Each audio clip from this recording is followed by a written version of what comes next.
Good afternoon, class. This afternoon, we're going to be looking at the Unit 2, Chapter 2, Part B, chemical reactions, water, properties of water, and acids and bases and salts. Cells remain alive and functional by controlling chemical reactions. In a chemical reaction, new chemical bonds form between atoms, or existing bonds between atoms are broken.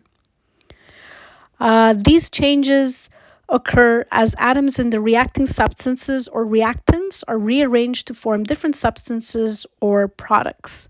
The equations can be written in symbolic forms called chemical equations, and the amounts of reactants and products are shown in balanced equations. So basically, whatever you have in the reactants, you would have to have in the products. So if you have four, so in the example here, there are 4 hydrogen atoms in the reactants. So you need 4 hydrogen atoms in the products. Compounds are represented as molecular formulas. So an example, water is written as H2O, or glucose is written as C6H12O6. The subscript indicates atoms joined by bonds, and the prefix denotes the number of unjoined atoms or molecules. 3 types of chemical reactions are important to the study of physiology: synthesis reactions, decomposition reactions, and exchange reactions. So let's start with synthesis or combination reactions. These involve atoms or molecules combining to form larger, more complex molecules. So they're used in anabolic building processes. So in the case of A plus B, so A and B are smaller molecules, and you combine them, and in the products you would have a more complex molecule. In figure 211a, showing this one shows an example of a synthesis reaction where you would have smaller particles that are bonded together to form larger, more complex molecules. When we look at the different types of macromolecules, we're going to, so this is a very good example here. So to make a protein molecule, a large protein molecule, you would join, the different amino acid molecules together. Decomposition is a reaction that breaks a molecule into smaller fragments. You could diagram a typical decomposition reaction as AB in the reactants is broken down into A plus B. So these involve catabolic or bond-breaking reactions. Decomposition reactions occur outside cells as well as inside them. For example, a typical meal contains molecules of fats, sugars, and proteins that are too large and too complex to be absorbed and used by your body. Decomposition reactions in the digestive tract break these molecules down into smaller fragments before absorption begins. Figure 211b gives an example of a decomposition reaction. Remember, we're breaking down bonds from larger molecules to get smaller molecules. A good example is the breakdown of glycogen. Remember, I keep talking about glycogen. So let's say glycogen that is stored in the liver, under the influence of glucagon. Remember, glucagon produced by the pancreas is broken down into its subunits called glucose molecules. In an exchange reaction, parts of the reactant molecules are shuffled around and involves both synthesis and decomposition. So bonds are both made and broken. The following equation represents a simple exchange reaction. So AB plus C and will give AC plus B. And AB plus CD gets rearranged to AD plus CB. Figure 211C shows an example of an exchange reaction. Just to remind you, bonds are both made and broken in these types of reactions. A very good example, I know we haven't seen ATP yet, but ATP is the energy currency of the cell. So here a molecule of ATP is going to donate its or transfer its phosphate group. That's not phosphorus, it's a phosphate group to glucose. Glucose is the sugar, and this is to form glucose phosphate and ADP. ADP is adenosine diphosphate. So from ATP, which is adenosine triphosphate, it transfers one of its phosphate groups to glucose, and now we have adenosine diphosphate and glucose phosphate. So this is an example of this exchange reaction. Another group of important chemical reactions in living systems is oxidation reduction reactions, also known as redox reactions for short. Oxidation reduction reactions are decomposition reactions in that they are the basis of all reactions in which food fuels are broken down for energy, that is, in which ATP is produced. They are also a special type of exchange reaction because electrons are exchanged between the reactants. The reactant losing the electrons is the electron donor and is said to be oxidized. The reactant taking up the transferred electrons is the electron acceptor and is said to be reduced. So a very good example is in this equation. This is the reaction for cellular respiration. So we have glucose and oxygen, and in the reactants, and CO2 and water, and ATP in the products. So in this example, glucose is oxidized because it loses electrons, and the oxygen molecule is reduced. So let's look at this reaction a little more closely. So again, to repeat, this is the overall equation for cellular respiration, which represents the major pathway by which glucose is broken down for energy in body cells. So we have glucose and oxygen in the reactants, and in the products we have carbon dioxide, water, and cellular energy. And so in this reaction, glucose is oxidized because glucose loses electrons and hydrogens, and the oxygen is reduced because the oxygen gains electrons and hydrogens. So this is called a redox reaction. Next section is energy flow in chemical reactions. All chemical reactions are either exergonic or endergonic. Exergonic reactions result in a net release of energy, and the characteristic of these reactions is that the products have less potential energy than the reactants. Examples are catabolic and oxidative reactions, whereas endergonic reactions result in a net absorption of energy. And here, the products have more potential energy than the reactants. Examples of endergonic reactions are the anabolic reactions. This figure illustrates the difference between endergonic reactions and exergonic reactions. So, as we said, endergonic reactions, the reactants are at a lower potential energy level compared to the products. And so the reaction is not spontaneous. And energy is absorbed. Examples, we said that these are anabolic reactions.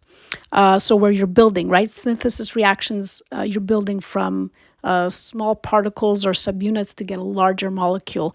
Exergonic reactions are the opposite. The reactants are at a higher potential energy level than the products. And so the reaction is spontaneous and energy is released. An example of an exergonic reaction would be the one I showed you there before with the cellular respiration. So the glucose, which is in the reactants, has a higher potential energy than the water and CO2 in the products. Next section, reversibility of chemical reactions. All chemical reactions are potentially reversible. If chemical bonds can be made, they can be broken and vice versa. Reversibility is indicated by a double arrow. When the arrows are of equal length, as in A plus B yields AB, neither the forward reaction nor the reverse reaction is dominant. In other words, for each molecule of product formed, one product molecule breaks down, releasing the reactants A and B. Such a chemical reaction is said to be in a state of chemical equilibrium. Many biological reactions are not very reversible. Energy requirements to go backward are too high, or there are no longer products available. The speed of chemical reactions can be affected by the temperature, concentration of reactants, and particle size. So, for example, an increased temperature, if you increase the temperature, usually you will have an increased rate of reaction until a certain point, though. There's a temperature optimum, as we will see. Also, as you increase concentration of the reactants, usually it will increase the reaction rate. Again, here until a certain point. And particle size, so smaller particles usually will show an increased rate of a chemical reaction. So let's examine the relationship between temperature and reaction rate. So as you increase the temperature, you're increasing the kinetic energy of the reactant particles.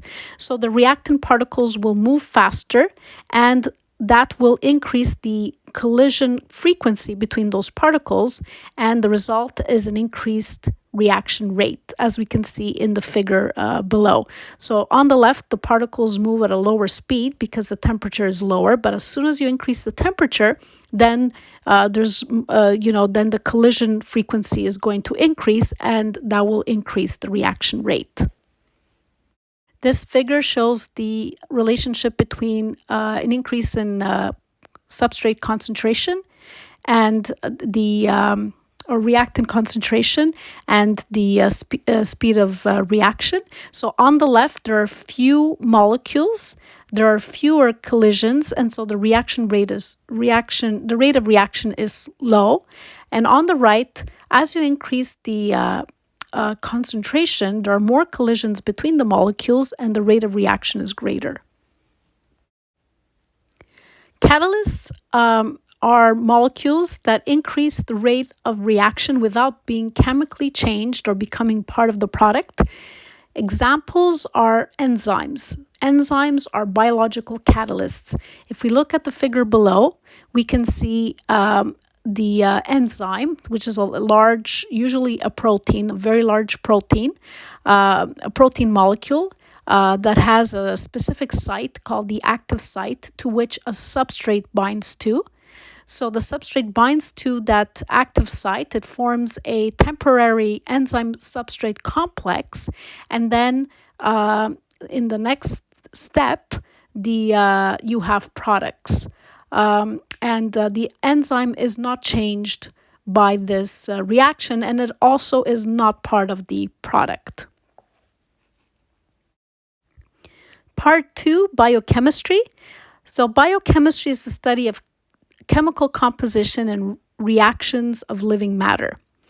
All chemicals are either organic or inorganic. So inorganic compounds generally do not contain carbon and hydrogen atoms as their primary structural ingredients, whereas carbon and hydrogen always form the basis for organic compounds. So just to a little bit more specifics, so inorganic compounds are examples like water, salts, and many acids and bases. So these do not contain carbon. Organic compounds examples are like the carbohydrates or sugars, the fats, the proteins, and the nucleic acids. These contain carbon and hydrogen and are usually large and are covalently bonded. Both are equally essential for life. So for today's class, we're really going to concentrate on inorganic compounds. Next class is going to be organic compounds. Water H2O is the single most important constituent of the body, accounting for up to 2/3 of total body weight. A change in the body's water content can have fatal consequences because virtually all physiological systems will be affected. Although water is familiar to everyone, it has some highly unusual properties.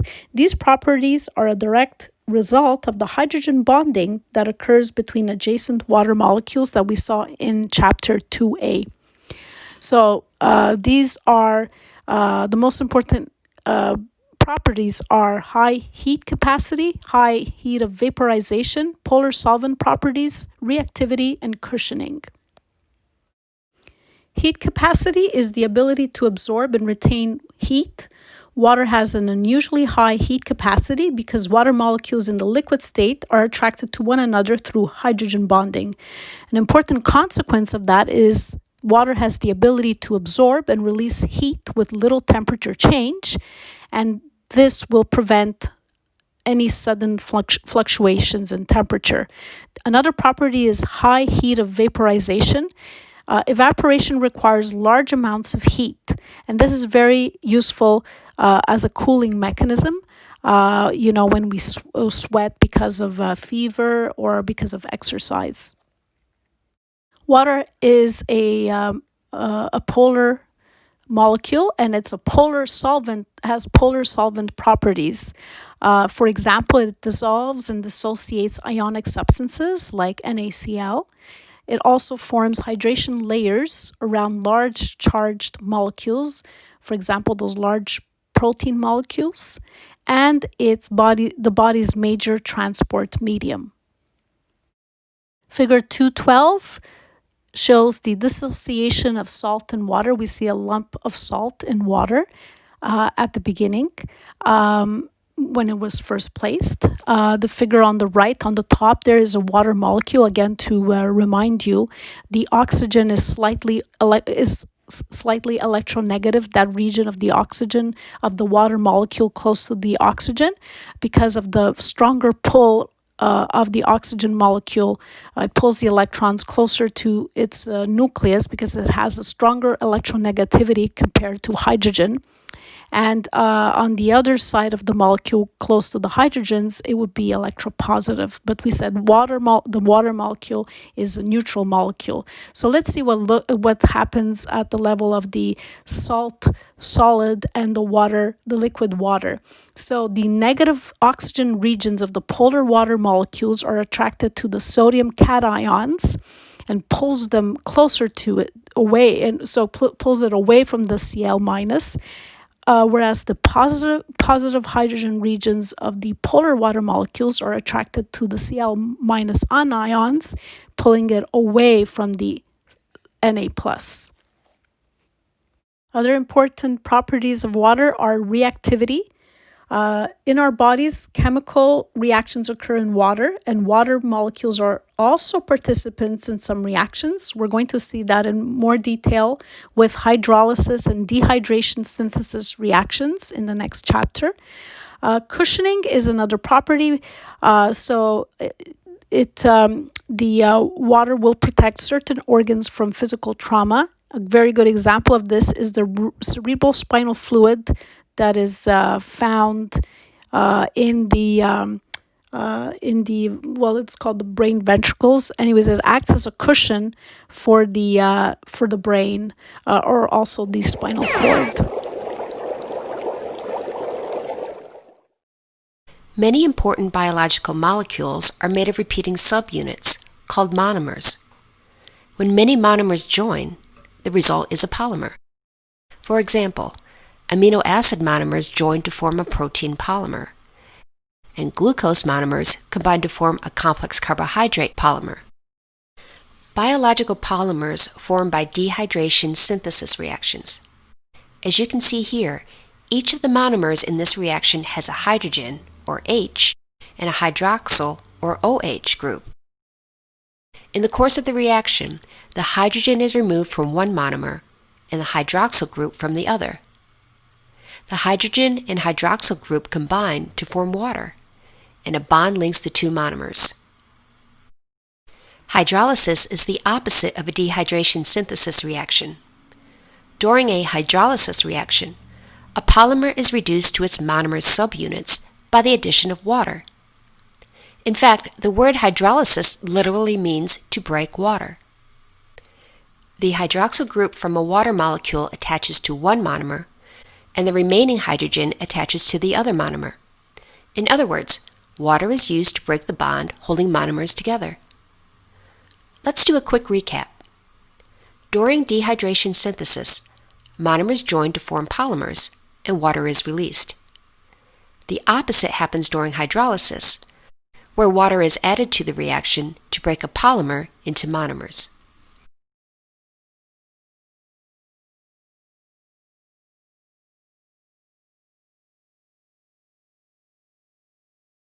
The next section is salts.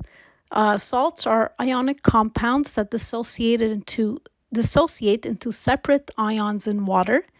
They separate into cations, which are positively charged molecules, and anions, or negatively charged molecules. For example, sodium chloride or table salt dissociates immediately in water, releasing Na plus and Cl minus. Sodium and chloride are the most abundant ions in body fluids. However, many other ions are present in lesser amounts as a result of the dissociation of other inorganic compounds. But these, please note, do not include H plus and OH ions. All ions are called electrolytes because they can conduct electrical currents in solution. Ions play specialized roles in body functions. Examples are sodium, potassium, calcium, and iron, and the ionic balance of these is vital for homeostasis. Salts commonly found in the body include NaCl, calcium carbonate, and KCl, or potassium chloride. However, the most plentiful salts are the calcium phosphates that make bones and teeth hard. Like salts, acids and bases are electrolytes. They ionize and dissociate in water and can then conduct an electrical current. Acids are proton donors. They release hydrogen ions, or H plus, bare protons. In other words, they have no electrons in the solution. And I apologize here for the figure in the example. The example is HCl, or hydrochloric acid, is in the reactants, will dissociate into H plus Cl minus. Other important acids are HCl, which we already mentioned is made by the walls of the stomach for the breakdown of proteins, acetic acid, and carbonic acid. I forgot to mention that acids have a sour taste, can react with and dissolve many metals, and burn a hole in your rug. Whereas bases have a bitter taste, feel slippery, and are proton acceptors. That is, they take up hydrogen ions in detectable amounts. An example is the reaction of sodium hydroxide and its dissociation into sodium and OH minus. So when a base dissolves in solution, it releases a hydroxyl ion. Important bases in the body are bicarbonate ion, or HCO3 minus, and ammonia, NH3. Bicarbonate ion is particularly abundant in blood, whereas ammonia is a common waste product of protein breakdown in the body.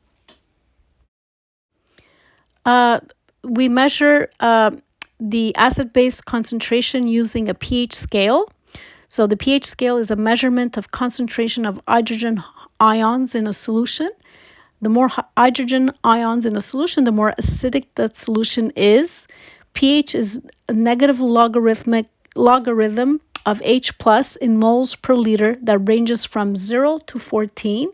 The pH scale is logarithmic, so each pH unit represents a 10-fold difference. For example, a pH 5 solution is 10 times more acidic than a pH 6 solution. So acidic solutions of a high concentration of H plus but a low pH. The acidic pH range is from 0 to 6.99. Neutral solutions have equal numbers of H plus and OH minus ions. So all neutral solutions are pH 7. Pure water is pH neutral. So the pH of pure water is pH 7, and the H plus concentration is 10 to the minus 7 molar. Alkaline or basic solutions have low H plus concentration, but a high pH. Alkaline pH range is from 7.01 to 14. Figure 213 shows the pH scale and pH values of representative substances. Please remember, an increase or decrease of 1 unit corresponds to a 10-fold change in H plus concentration because the scale is logarithmic. So if we look at one end of the spectrum, the pH 0, so hydrochloric acid has a very low pH, so it's very, very acidic. Then something like lemon juice. Gastric juice is a pH 2 because there's some mixture of other things in there. Wine is also acidic, black coffee, milk. And here we're getting more and more alkaline, right? Blood has a pH of 7.4. Then there's pH neutral or 7, that would be pure water. And now we're going towards alkalinity. So the egg white is a pH 8. Household bleach is 9.5. Household ammonia ranges between 10.5 and 11.5. Oven cleaners 13.5. And sodium hydroxide, 1 molar concentration of sodium hydroxide is pH 14. That's as alkaline as it can get. What happens when acids and bases are mixed? They react with each other in displacement reactions to form water and a salt. For example, when hydrochloric acid and sodium hydroxide interact, sodium chloride, a salt, and water are formed. This type of reaction is called a neutralization reaction because the joining of H plus and OH minus to form water neutralizes the solution. Although the salt produced is written in molecular form, NaCl, remember that it actually exists as dissociated sodium and chloride ions when dissolved in water. Buffers are compounds that stabilize the pH of a solution by removing or replacing hydrogen ions. Acidity involves only free H plus in solution, not H plus bound to anions. Buffers will resist these abrupt and large swings in pH. And they do that by releasing hydrogen ions if the pH rises and can bind hydrogen ions if the pH falls. So they convert strong acids or bases, completely dissociated, into weak ones, which are slightly dissociated. A very important buffer system in our blood is the carbonic acid bicarbonate system. Here we have carbonic acid, which is a weak acid. It's the H plus donor, which is going to respond to a rise in pH, and it's going to dissociate into bicarbonate, which is the H plus acceptor, which acts as a weak base, and H plus is going to be dissociated. This is a reversible reaction. So just to finish up this chapter, we're going to talk about an homeostatic imbalance. So enzymes, we said enzymes are needed to speed up chemical reactions, and in the body they work within a very narrow pH range. Okay, so the enzymes in the stomach that break down proteins work within a very low pH, pH 2, whereas other enzymes in the body would work best at a higher pH. So there is variability between the enzymes. They don't all work at pH 7. Also, an arterial pH of 7 during cardiopulmonary resuscitation predicts a poor outcome because usually arterial pH is between 7.36 and if I remember correctly, 7.44. Patients presenting with an arterial pH of less than 6.85 very rarely survive. And that's it for this chapter. So the next unit is going to be Unit 3, where we're going to look at organic compounds. Thank you. Thank you for joining me today. We're going to talk about medical acid-base disturbances in patients. And the purpose of this lecture is to make acid-base demystified to you. A lot of students come and are confused about acid-base. I've seen a lot of lectures on the internet about acid-base. Some get it right, some don't get it so right. I want to take acid-base as a whole and just start off on the basics and go through what you need to know and crack it down so that you can take a patient with an acid-base problem and not only figure out what the patient has, but also to be able to talk intelligently to other people about what that patient has and how you figured it out, and do it in a systematic way so you could understand. So let's demystify acid-base. The first thing I want to talk about is some of the definitional things of acid-base, and that can sometimes be the most difficult. You know, the way you talk to people is a measure of how intelligent you are, and let's get some definitions down because sometimes these are confused. So there's two things that you'll see a lot of in acid-base, and that is people talking about an acidosis. So acidosis versus acidemia. What's the difference between acidosis and acidemia? In fact, what's the difference between an osis and an emia in terms of anything? Alkalosis, alkalemia. And the way I like to think about that is in terms of a seesaw. Okay? You can imagine this big dichotomy in acid-base. You've got pH of 7.40, which is kind of where you want to keep things, right in the middle. And that's a neutral pH. And you can go all the way up to 7.45 and all the way down to 7.35. And what happens is you get processes that occur in the body. So let's say you've got a metabolic acidosis here, and you've got another metabolic acidosis occurring here. But over here you've got a respiratory alkalosis or another metabolic alkalosis. These are processes that can occur, and they're all occurring at the same time.